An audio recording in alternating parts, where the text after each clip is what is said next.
जय वीर हनुमान भक्तजनों। आज हम आपको हनुमान व्रत कथा सुनाने वाले हैं, जिसके सुनने मात्र से प्रत्येक भक्तों का उद्धार हो जाता है। भक्तजनों, आइए कथा को पूरा सुनते हैं। साथ ही वीडियो को लाइक शेयर अवश्य करना, चैनल भी सब्सक्राइब कर लेना। आपका बहुत धन्यवाद होगा। प्रेम से बोलिए जय हनुमान। जय माता दी। मेरे प्यारे सभी दर्शकों, प्रेम से बोलिए जय सिया राम। जय पवन पुत्र हनुमान की जय। आज मंगलवार के दिन मैं आप सभी को सुनाऊंगा मंगलवार की व्रत कथा।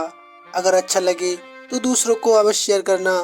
पौराणिक कथा के अनुसार केसरी और माता अंजनी काफी समय से संतान सुख से वंचित थी। संतान की प्राप्ति के लिए उन्होंने ऋषि मतंग से उपाय पूछा। ऋषि मतंग ने माता अंजनी को 12 वर्षों तक भगवान शिव की तपस्या और उपासना करने को कहा। वहीं ऋषि मतंग की बात मानते हुए माता अंजनी ने बिल्कुल वैसा ही किया। उन्होंने शिव जी की कठोर तपस्या की। फिर तपस्या पूरी होने पर मतंग ऋषि ने माता अंजनी को आशीर्वाद दिया कि शिव जी जल्दी ही आशीर्वाद देंगे। मतंग ऋषि की बात सुनकर माता अंजनी ने भगवान शिव के स्वागत और सत्कार के लिए 56 भोग बनाए। वहीं माता अंजनी की परीक्षा लेने के लिए भगवान शिव भिक्षुक का भेष धारण कर पहुंचे। माता अंजनी ने भिक्षुक को भोजन परोसा, लेकिन भिक्षुक के रूप में शिव जी ने 5 भोग खाने की इच्छा जताई। माता अंजनी ने भिक्षु से कहा, 56 भोग भगवान शिव के लिए हैं। इस पर भिक्षुक क्रोधित हो गए और माता अंजनी पर क्रोध जताते हुए भगवान शिव को अपशब्द बोलने लगे। इस पर माता अंजनी ने भिक्षुक से भगवान शिव का अपमान न करने की प्रार्थना की, लेकिन भिक्षुक ने माता अंजनी की बिल्कुल नहीं सुनी और वह भगवान शिव के लिए अपशब्द कहता ही रहा। तब माता अंजनी ने अपने क्रोध पर संयम रखते हुए भिक्षुक को 56 भोग खाने को दे दिया।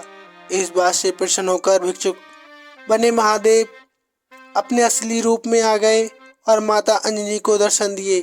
शिव जी ने अंजनी को आशीर्वाद दिया कि रुद्र अवतार हनुमान आपके गर्भ से जन्म लेंगे, जो वेदों शास्त्रों के महान ज्ञाता होंगे। इसके बाद शिव जी के आशीर्वाद से माता अंजनी ने हनुमान जी को जन्म दिया। प्रेम से बोलिए पवन पुत्र हनुमान की जय। आइए भक्तजनों, सुनते हैं हनुमान से जुड़ी मंगलवार प्रेत कथा। प्राचीन समय की बात है। किसी नगर में एक ब्राह्मण दंपत्ति रहते थे। उनके कोई संतान न होने के कारण वह बहुत दुखी रहते थे। हर मंगलवार को ब्राह्मण देवता वन में हनुमान जी का पूजन करने जाते थे। वह पूजा करके बजरंगबली से एक पुत्र की कामना करते थे। उसकी पत्नी भी मंगलवार के दिन व्रत के अंत में हनुमान जी को भोग लगाकर भोजन करती थी। एक बार व्रत के दिन ब्राह्मणी ने भोजन नहीं बनाया और न ही हनुमान जी को भोग लगा सकी। तब उसने प्रण किया कि वह अगले दिन मंगलवार को हनुमान को भोग लगाकर ही भोजन करेगी। वह भी भूखी प्यासी रहेगी। 6 दिन तक वह भूखी प्यासी रही। मंगलवार के दिन वह बेहोश हो गई। हनुमान जी उसकी श्रद्धा और भक्ति को देखकर बहुत प्रसन्न हुए और उन्होंने आशीर्वाद स्वरूप में ब्राह्मणी को एक पुत्र दिया और कहने लगे कि ये तुम्हारी बहुत सेवा करेगा। अब बालक को पाकर ब्राह्मणी बहुत खुश हुई। उसने बालक का नाम मंगल रखा। कुछ समय उपरांत जब ब्राह्मण घर आए तो बालक को देख पूछने लगे, ये बालक किसका है और कौन है? तब उसकी पत्नी बोली, ये मंगलवार के व्रत से हनुमान जी ने प्रसन्न होकर हमें दिया है। एक दिन मौका पाकर ब्राह्मण ने बालक को कुएं में गिरा दिया। घर लौटने पर ब्राह्मण ने पूछा कि मंगल मेरा बेटा कहाँ है? तब पीछे से मंगल मुस्कुराते हुए घर में प्रवेश किया। उसे वापस देखकर ब्राह्मण चौंक गया। उसी रात को बजरंगबली ने ब्राह्मण को सपने में दर्शन दिए और बताया कि ये पुत्र मैंने ही तुम्हारी पत्नी को दिया है। सच जानकर ब्राह्मण बहुत खुशी हुआ और अपनी गलती पर पछताने लगा कि मैंने अपने बेटे को कैसे कुएं में फेंक दिया।